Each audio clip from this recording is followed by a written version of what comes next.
So karon guys, maghimota og mango pie. 2 kilos ahong himuon na mango pie. All-purpose flour o itlog o butter.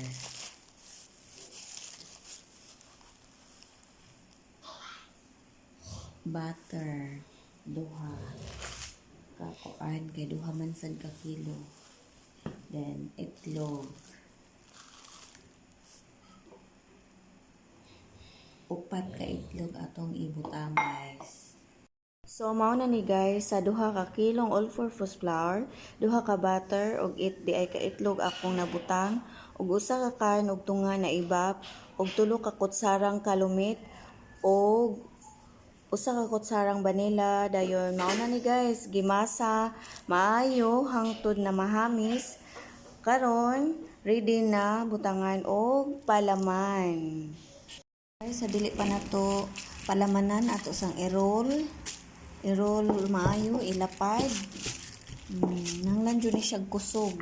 Paugnat sa kusog guys kay aron maplap. So flat na guys, ato nang ibutang ang palaman nga mangga. Ano na siya guys, gisirap na nako daan. Una, sugar, tubig gamay, mangga o condensed na kanang mangga flavor. Ato nang i-fold. Kuha ang mga kilid-kilid para ma-form ang iyang kuan.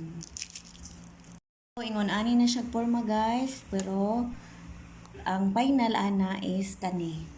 Mao ni siya guys. So human na jud guys ug hulma ato na dayong prituhon. Okay guys. Na ang mantika guys ato nang prituhon hinay.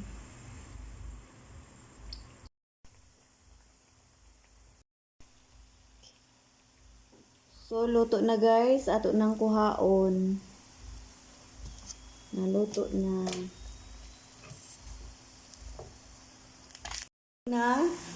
Ato nang tilawan.